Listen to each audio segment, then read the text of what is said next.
Hello student.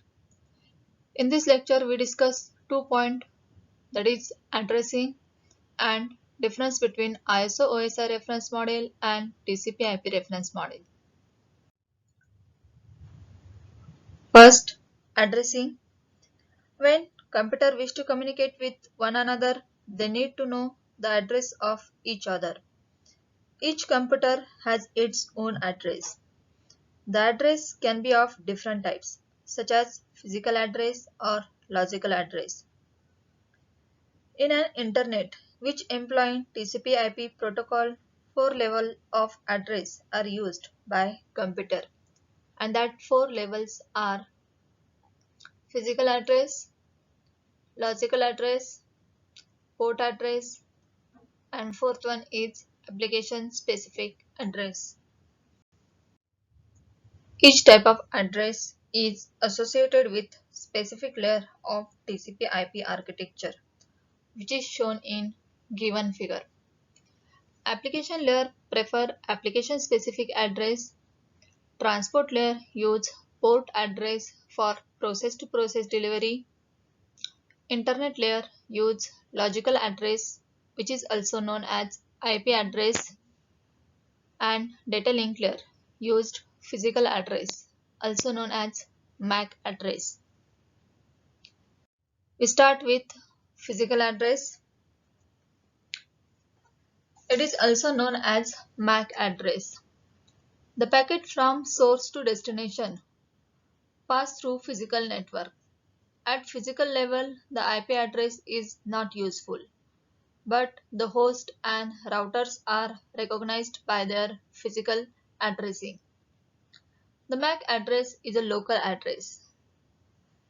It is unique locally, but it is not unique universally. The IP and MAC address are two different identifiers, and both of them are needed because a physical network can have two different protocols at the network layer at the same time. Similarly, packet may pass through different physical networks. So, to deliver packet to host or a router, we require two levels of addressing, namely IP address and MAC addressing. Most importantly, we should be able to map the IP address into corresponding MAC address. The size and format of physical address varies depending on nature of network. Like LAN, also known as Ethernet, uses 48 bits physical address which is imprinted on network interfacing card. Second one, logical address, also known as IP address. An IP address is an inter-network address. It is universally unique address. These addresses are necessary for universal communication that are independent of underlying physical networks. Physical addresses are not adequate in an inter-network environment where different networks can have different address format.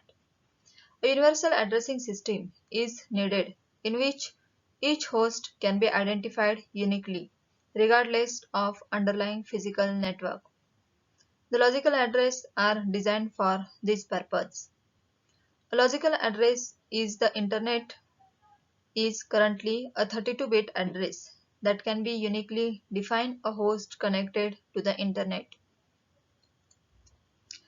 No two publicly addressed and visible hosts on internet can have same IP address. Every protocol involved in internetworking requires IP address. Third one, port address.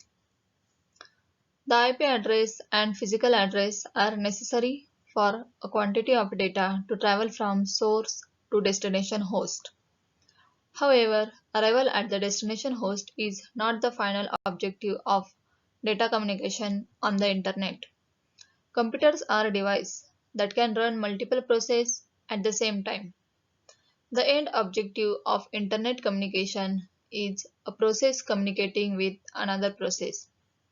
For these processes to receive data simultaneously, we need a method to label different processes. In other words, they need address. In TCP/IP architecture, the label assigned to process is called port address. A port address in TCP/IP is 16 bits in length.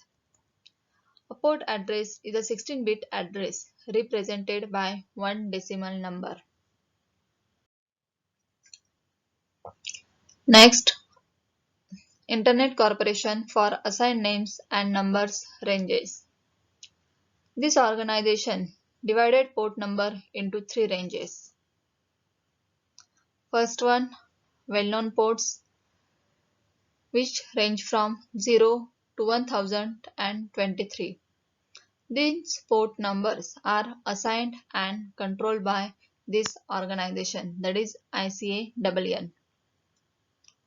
Second one, register port. It range from 1024 to 49,151. It is not assigned or controlled by ICANN, but only be registered with this to prevent duplication. Third, dynamic port. It is ranging from 49,152 to 65,535. It is neither controlled or nor registered by Internet Corporation for Assigned Name and Numbers organization. They can be used as a temporary or private port number by any host. Last one, application specific address, which is used by application layer. Some applications have user-friendly addresses that are designed for specific application. Examples include the email address and some of universal resource locator like google.com or unipune.ac.in. These kinds of addresses are designed for specific address purpose. However, this address gets changed according to required logical or port address sent from sender computer. Then this table represents difference between two architecture, that is OSI architecture and TCP/IP architecture. There are many similarities between these two architecture, like both are logical models, both define standard for networking, then both provide a framework for creating and implementing networking standard and devices. Both divide network communication process in different layers. In both models, a single layer defines particular functionality and sets standard for that functionality only. But same way there are difference between both. There are some of difference is given like OSI is a generic protocol which is independent on standards. TCP/IP it is based on standard protocol around which the internet has developed. OSI follows vertical approach whereas TCP/IP follows horizontal approach. In OSI, transport layer is connection oriented, whereas in TCP/IP, transport layer is both connection oriented as well as connectionless. Generally, OSI is used as a guidance tool, whereas TCP/IP model is in a way implementation of OSI model. OSI model has a problem of fitting the protocol into model, whereas TCP/IP model does not fit any protocol. OSI model clearly defines services, interface, and protocol, which makes clear distinction between them. It is protocol independent, whereas in TCP/IP, service, interface, and protocol are not clearly separated, so it is protocol dependent. OSI layer has 7 layers, whereas in TCP/IP there are only 4 layers. Thank you.